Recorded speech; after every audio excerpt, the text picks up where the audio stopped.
Hey guys, thought I'd do something a little different for my videos on YouTube today. I thought I'd just show you around my office.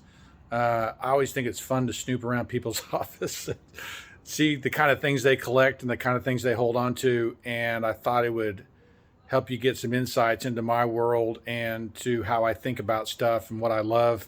So let's go look around. So I'm always looking for samples, okay, and that's why we've got this window sample here, which is a single pane window. This was for a courthouse we did. This is fir, but it shows some of the joinery and some of the other details that we're putting onto windows. And I use this as a teaching tool to talk about how windows should be made, the joinery. If you look at how it's put together, single pane glass, which you know I love. Putty glazing, sacrificial glazing, that causes windows to last longer, all that kind of good stuff. Of course, we got Churchill under here, Romeo over there. So got my boys. I've got a few samples that I've started collecting, old window samples. This is probably from the 20s. It was basically a levered system that was a locking system that you can see here, that these would move up or down based on whether you had it locked in place. And so I haven't dug into it too much, just got it the other day, but it's a pretty cool sample. And then that goes along with this sample I got, which is another window sample. I think I showed it on some of my shorts, but it is basically a weather stripping, showing all the weather stripping details. Some of you guys are asking about the weather stripping detail that goes there, how they hook together. And so this is just kind of a cool little sample. Again, probably from the 20s, probably from the turn of the century. That's a pretty cool little deal. As you know, books are a big part of my deal. Actually, before I talk about my books, I'm going to talk about more samples. So I just love these. So this is probably, I don't know, what does it say? Maybe from the 30s. But it's you'll see some of the decorative detail that goes on in these little screen pieces that I've got. So there's another one, screen door sample. This is from probably the 1890s, and I like this one. And I got this one because one, it's longleaf pine, and it's curly longleaf pine. So this part is the curly part of longleaf pine, which is pretty awesome. And they're showing different samples, and I know this from the 1890s because you can see this kind of little decorative detail like that on here. But if you turn it over, which is pretty cool, you see Boyd and Webster City Planing, Dallas, Texas. So I grew up in Dallas. I live in Fort Worth now, but this would have been a sample from a millwork company that was showing different finishes. And so I've got stuff like that. I've showed you guys this thing, which is the molding and planing mill from 1840s. I think these color sample things that I've got from the 1900s are really cool. So, and of course, a lot of prints and pictures. And if you guys are going to join my Patreon page, you're going to see these kind of things that we're going to make available to you, because we're going to talk about the proportion and scale that goes into a door opening. And notice the two circles here and how those circles will relate to scale and proportion.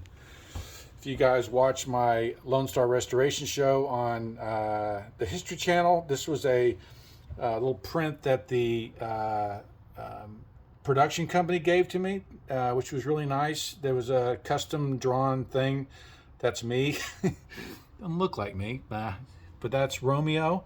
And so all the different stuff we did on that job, so that was kind of fun. Anyway, then we look at the tools, right? I've got all the wood planing tools and all of this stuff. Give you more of a back picture view of this kind of thing. I got some Lee Nelson, got a British infill plane, some Stanleys, and there's a Stanley number 2. It's pretty small, as you can see, with my hand put it in there for scale. Of course, some wood box planes, and then another door sample. So this was a salesman sample that would have been carried around in the 1930s, which is pretty cool. And then, of course, the library, right? So all my books and all the different stuff that I use to research and study. Have I read them all? No. But I've read a lot of them. I've read probably 90% of them. Some of them I've gotten in, I just haven't dug into, but I've got kind of architects to study here. I've got old pattern books and English things. There's some original copies of some Georgian books, and all of these different things here. Got my golf cup. I'm a golfer, so I swing my club from time to time. But so there's kind of my office and what's going on in here. Of course, I love my turn on light. My magazines. Working on a project, going to help these people out. Here's my book. Here's me getting ready to do the book that I'm writing. So I've actually found some old, I found in my library a bunch of old pattern books. And so this is actually a Beatty Langley pattern book.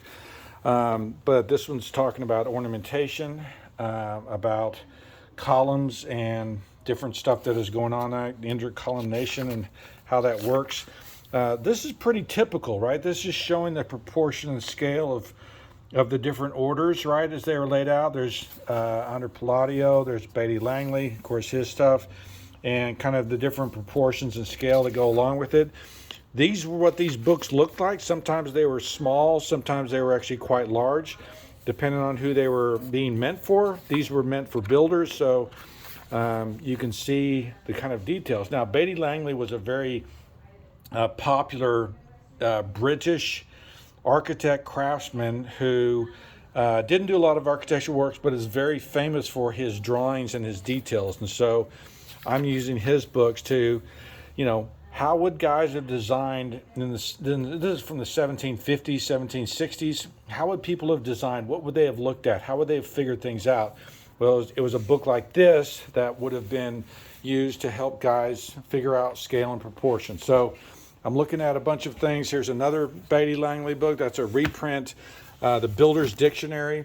There's actually a lot of these things that I'm going to be digging into, and I owe the company my first chapter in December, so I'm scrambling to get that done. I don't know if you guys saw my talks on the 1950s and that whole world, but it changed quite a bit. This was the 1950s, the outrage over antique codes, 1956 product show. Okay, so this is the products that would have been available in 1956. So tons of history, guys, tons of stuff that I look at and I try to review and I try to look at to try to figure out what was happening in the 1950s. There's Pella, right? Remember Pella windows? Pella folding doors, Pella multi-purpose windows. So 1956. That was when they were around. Garage doors became a big deal. Anyway, a lot of history that I'm using to kind of figure out when things were made, when things were popular, and when and why they were put together. So there's one from 1958. Look at that house. What year is that? 1956, right? Pretty cool. So there's that portion, right? So these are my newer books, and magazines are up there, and I've got more new books over here. But this basically office, a bunch of samples, door samples up there. This office is a 1921, okay, is the National Biscuit Company Distribution Center. Ideal Millwork, they're very popular. So this is my office. As you look at a big picture, I've got beadboard everywhere. I've got some these light fixtures are probably from the 30s, that Art Deco stuff. But a bunch of prints and a bunch of different stuff in here. So kind of got a two-part office, probably a total of, 500 square feet in here. Got them rolling Raderlac. Look at this thing. So I found this on eBay, Arts Décoratifs Industriels Modernes, Paris, 1925. Commemorative diploma, okay, to R. Keppel. So basically, this is from the Art Deco exposition in Paris, France, and that was an old print that I had picked up. This thing, patent, foot, and hand-powered machinery. All kinds of stuff from history. You're kind of getting a theme here, guys, but basically this was their factory.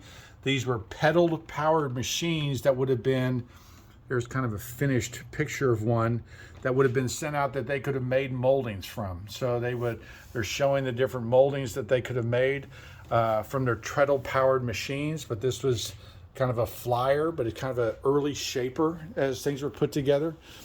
These are my oldest books over here behind Romeo. Romeo's guarding them. Yeah, all right, you're a good boy. But these are my oldest books in here. Not in the greatest shape. I'm not a collector like that. I'm always looking for books that can help me learn. So a lot of my oldest books in here. Here's some carpentry and building. These are magazines from the 1880s that have been bound, which are really interesting and I like looking at. So tons of history. There's some things that I could actually dig into and see what guys really knew in the 1880s and what they were looking at. American Builder magazines from the 30s, some practical exemplar of architecture, a bunch of those, Country Life magazines. But there you go, guys. There's kind of how I spend my day in my office. I work at this desk. As you can see, I'm working on a number of different things there, looking at different books. But yeah, this is me hanging out. I hope you guys enjoy the tour. Get you back to me. Hope you enjoyed the tour. Hope you guys enjoyed learning. Let me know what you want to learn. Let me know what you want to try to figure out. I'd love to try to conclude that stuff and try to share what I know. Also, remember, we got the podcast coming up. First episode launched Black Friday. This is with Richard from Finished Carpentry TV and my son. Kind of taking this angle of my son's going to be the apprentice, Richard's going to be the journeyman, I'm going to be the master, and we're going to talk about building, talk about craft, how do we get it back, how do we improve, how do we get better as builders, right? And so we're going to be talking about that kind of stuff. So if you join the Patreon page, you get early access to the